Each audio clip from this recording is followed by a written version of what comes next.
kejadian di Mojokerto ada, siswi SD yang diculik dan penculiknya tuh udah sampai 5 kali beraksi. Ini tuh gimana nih? Apakah yang pertama, kedua, ketiga, keempat tuh nggak ketahuan sampai bisa sampai 5 kali, apa gimana? Nah korbannya juga auzubillah min dzalik sampai dicabuli. Kebayangkan ini Aduh, pasti nanti miris. traumanya ya, anak-anak SD ini tuh akan seperti apa. Nah kita pengen tahu, seperti apa kronologinya sampai akhirnya, bersyukur sekarang udah ketangkep ya pelakunya dan memang harus diadili seadil-adilnya. Kita nanyanya sama Mas Enggan Eko. Selamat pagi Mas Enggan Eko. Pagi, Nindi dan Aryo. Wah, bajunya kita kompakan Mas, aku juga punya baju detik Aku itu. juga punya hitam dan biru. Iya, Mas sama. Mas Eko punya warna apa lagi selain biru navy itu? Baru biru aja, Oh, Nindi. nanti dikirim dari Jakarta ya? Sama Ini- Bapak Siap, Randra. terima kasih. Nggak usah Indi, tim kita aja udah pada Berantem, kehabisan. rebutan. Iya. Nanti tunggu kita produksi warna putih ya Mas ya? Bener. Heeh. Mas Engran, tapi boleh dong kita di-share sedikit nih informasinya sudah sampai mana kasus yang satu ini. Apakah memang pelakunya ini sudah berhasil ditangkap dan juga dijadikan tersangka atau seperti apa Mas? Boleh ceritakan kronologisnya silakan. Baik, jadi pelaku ini identitasnya adalah Miftahul Farid Hakim. Dia berusia 32 tahun, berasal dari Tambak Sari, Kota Surabaya. Mhm. Pelaku akhirnya berhasil ditangkap oleh tim Jatanras Satreskrim, unit Tipidum Satreskrim Polres Mojokerto pada hari Minggu pagi kemarin, tanggal 16 Februari. Waktu itu memang tim Jatanras sudah mendeteksi keberadaan pelaku ini berada di Desa Curahmojo, Kecamatan Punjing, Kabupaten Mojokerto. Nah kebetulan ada salah satu anggota dari tim Jatanras yang saat itu berpapasan dengan pelaku. Anggota ini pulang dari sawah, begitu dia masih berboncengan dengan istrinya, berpapasan dengan pelaku, kemudian anggota ini langsung melakukan pengamanan terhadap pelaku. Jadi identifikasi pelaku ini berdasarkan rekaman CCTV ketika pelaku menculik korbannya, ketika pelaku membawa korbannya menggunakan sepeda motor Honda Scoopy warna merah. Mhm. Nah ketika ditangkap pagi itu, pelaku ini memang sempat mengelak begitu ya. Tapi ketika anggota tim Jatanras ini menunjukkan rekaman CCTV sebagai bukti ketika dia membawa si korban, dia akhirnya tidak bisa mengelak lagi. Karena sikapnya yang sempat mengelak, tidak mengakui perbuatannya ini, mengakibatkan warga sekitar yang saat itu sudah berkumpul di lokasi penangkapan, sempat melakukan pemukulan dan juga menendang pelaku.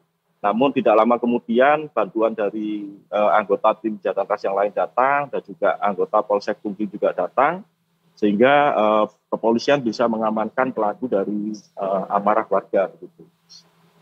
Oke, Mhm. Mas. Untuk statusnya sendiri saat ini polisi sudah melakukan penahanan.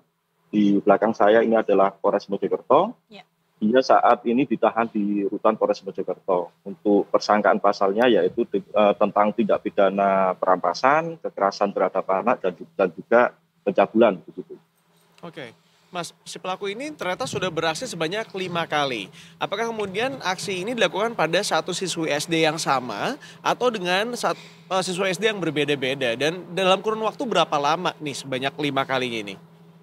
Baik, jadi berdasarkan keterangan dari Kasat Reskrim Polres Mojokerto, AKP Nova Indra Pratama, beliau menyampaikan bahwa memang pelaku Farid ini mengaku sudah melakukan 5 kali aksinya Mhm. di wilayah Mojokerto.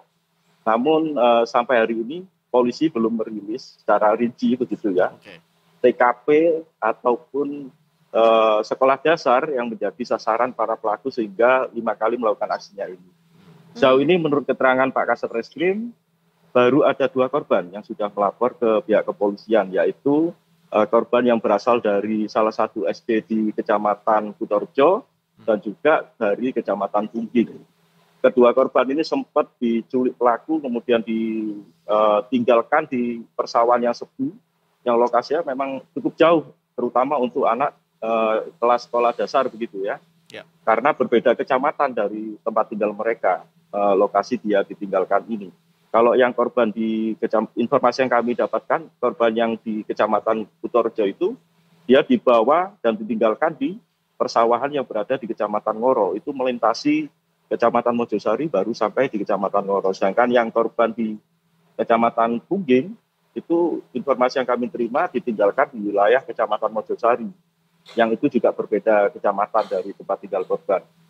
Oke, Mas Engran, kemudian juga nih, ini kan disebutkan bahwa ada yang dicabuli gitu ya, kemudian ada juga yang dicuri perhiasannya gitu dengan cara mengancam nih kalau misalnya perhiasannya tadi nggak diberikan akan dicabuli juga. Ini boleh dikonfirmasi nggak? Apakah berarti semuanya itu sempat terjadi tindak pencabulan atau nggak semuanya? Dan kemudian kondisi si anaknya ini sekarang seperti apa, Mas? Apakah juga sudah mendapatkan pendampingan psikologi ya? Karena pasti kan ini akan menyebabkan trauma yang sangat panjang, apalagi mengingat mereka masih sangat di bawah usia. Baik, jadi modus pelaku ini adalah dia sehari-hari berdagang mainan anak yang harganya Rp2.000 per biji begitu ya. Dia dagang di sekolah. Ya. Ternyata sambil berdagang itu dia memantau situasi di sekolah itu, kemudian mengawasi calon-calon korbannya. Berdasarkan kasus yang pernah terjadi di Kecamatan Kutorejo, di salah satu sekolah dasar negeri itu, korban yang disasar adalah siswi yang kebetulan waktu itu pulang sendiri dengan berjalan kaki karena memang tempat tinggalnya cukup dekat dari sekolah tersebut. Nah, pelaku ini memang mengincar anak-anak yang pulang sendiri dan berjalan kaki. Setelah dia berdagang, ketika korban ini pulang, dia langsung menghampiri dengan modus pura-pura menanyakan lokasi atau alamat dari sekolah dasar yang lain, yang itu masih satu desa dengan tempat tinggal korban. Otomatis korban tahu nih lokasinya. Nah, saat itu pelaku kemudian minta diantar oleh korban. Dengan cara korban ini dia bonceng menggunakan sepeda motor Honda Scoopy warna merah. Dari situ dia menuju ke lokasi sekolahan yang tadi dia tanyakan kepada korban. Nah, ketika sampai di lokasi yang dituju itu, tersangka ini pura-pura ponselnya tertinggal di rumah. Kemudian dia mengajak korban lagi. Bukannya mengantar korban pulang ya, tapi kemudian korban diajak bersepeda lagi, dibonceng sama dia dengan alasan untuk mengambil ponselnya yang tertinggal di rumah. Nah, dari situ kemudian korban ternyata dibawa ke persawahan yang sepi, yang cukup jauh dari permukiman penduduk. Di tempat sepi itulah kemudian korban diancam dan dipaksa untuk menyerahkan perhiasan yang saat itu dipakai korban, rata-rata berupa anting, karena ini siswi perempuan begitu ya. Dengan ancaman apabila tidak mau menyerahkan, korban akan diperkosa saat itu juga. Nah, karena korban sudah ketakutan, akhirnya korban mau nggak mau menyerahkan perhiasannya. Namun setelah korban menyerahkan, pelaku ini tetap melakukan pencabulan kepada korban ini. Kalau menurut keterangan dari Kasat Reskrim Polres Mojokerto, AKP Nova, sejauh ini korban yang sudah melapor menjadi korban perampasan dan juga dugaan pencabulan itu baru 2 orang, yaitu yang berasal dari Kecamatan Kutorejo dan juga Kecamatan Pungging. Polisi tetap mengimbau kepada para orang tua yang anaknya merasa menjadi korban dari tindak kejahatan yang dilakukan oleh tersangka Farid ini untuk juga melapor ke Polres Mojokerto, yaitu ke Unit Pelayanan Perempuan dan Anak. Laporan dari para korban ini sangat penting karena nantinya ketika berada di pengadilan tentunya akan bisa memperberat hukuman bagi tersangka ini. Gitu. Terkait dengan kondisi para korban tentu mengalami trauma yang lumayan berat begitu ya. Karena dia juga selain menjadi korban kekerasan, perampasan, kemudian juga dicabuli, mereka juga sempat diculik begitu. Artinya sempat merasa akan jauh atau hilang dari orang tuanya. Sehingga Polres Mojokerto ini sudah berkoordinasi dengan Pemkab Mojokerto untuk memberikan trauma healing, memberikan pendampingan psikologis maupun pendampingan hukum terhadap para korban ini. Oke. Rata-rata nih anak-anak SD di kelas berapa, Mas, yang kemudian menjadi korbannya? Baik, jadi kalau saya ambil contoh untuk kejadian yang di Kecamatan Kutorejo, itu siswi yang diculik, dirampas perhiasannya dan juga diduga dicabuli oleh pelaku Farid ini berkelas 2 sekolah dasar. Astaga. Ya ampun, baru lulus TK ya Mas ya. Kalau yang lainnya Mas apakah sama masih yang usia-usia baru masuk SD juga nih? Baik, jadi sejauh ini ya kepolisian belum merilis ya secara detail usia para korban, namun yang informasi yang kami dapatkan mereka ini masih duduk di sekolah dasar, artinya usia mereka masih sangat belia, jauh di bawah umur begitu. Iya, iya. Mas, ini kalau boleh tahu untuk korban yang pertama yang sudah terkonfirmasi bahwa dia adalah anak kelas 1 SD begitu ya, apakah memang si anak tersebut setiap hari gitu pulang dan pergi sekolah itu sendirian atau memang kebetulan pada saat itu sedang tidak ada yang mengantar, baik itu mungkin orang tuanya atau mungkin pendampingnya? Hmm, Informasi yang kami terima dia ini sekolah kelas 2 sekolah dasar begitu. Oke, ya. Jadi waktu itu dia pulang sekolahnya memang setiap harinya itu berangkat maupun pulangnya jalan kaki karena rumahnya cukup dekat dari sekolahan. Begitu. Dan Itulah berangkat kenapa sendiri. dia selalu berangkat dan pulangnya sendirian. Iya, iya, iya, Oke. iya.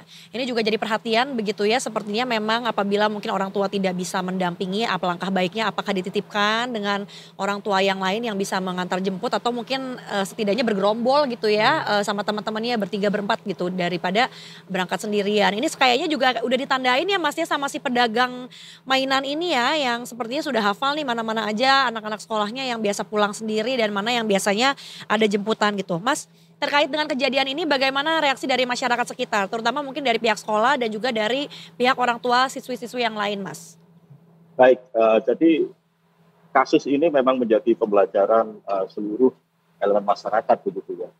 Memang tidak mudah untuk mencegah kejahatan seperti ini. Namun karena apa? Karena butuh perhatian semua pihak, baik Mhm. itu para orang tua, sekolah maupun pemerintah begitu.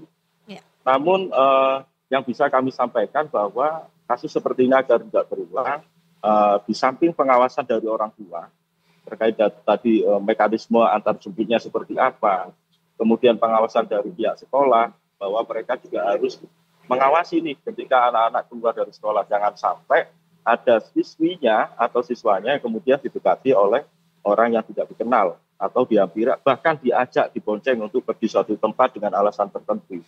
Nah, tidak kalah penting juga edukasi atau pendidikan atau pemahaman kepada anak-anak juga sangat penting. Hmm. Apa itu? Yaitu untuk mengajarkan kepada mereka agar jangan harus berani menolak ketika didekati maupun diajak pergi, dibonceng atau diajak untuk naik mobil oleh orang yang tidak dikenal. Betul. Karena dengan alasan apapun, kalau misalkan orang dewasa itu sebatas untuk menanyakan alamat, tidak mungkin sampai membonceng anak-anak begitu ya. Karena mencari alamat saat ini sudah sangat mudah, bisa menggunakan Google Map atau sekedar bertanya kemudian langsung cukup ditunjukkan lokasinya begitu. Mhm.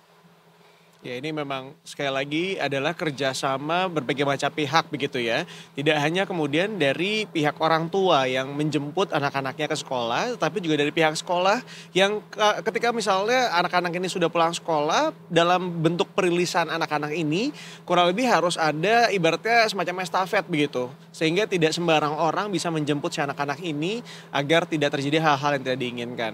Ya Ya. mudah-mudahan menjadi pelajaran buat kita semuanya agar lebih berhati-hati lagi terhadap putra-putri kita begitu ya, untuk ada penjagaan lebih ketat lagi dan bukan berarti ketika pihak sekolah itu membuat peraturan-peraturan yang quote unquote sedikit ribet, bukan berarti ini untuk merepotkan orang lain tetapi untuk menjaga kebersamaan dan juga keamanan bagi putra-putri kita sih. Betul sekali dan ini juga sepertinya aku jadi ngerti gitu ya kenapa dulu waktu kecil sama orang tua dibawelin banget dan sama guru juga selalu ditekankan jangan mau diajak pergi sama orang yang tidak dikenal kalau itu bukan keluarga atau bukan saudara karena memang untuk menghindari hal-hal seperti ini.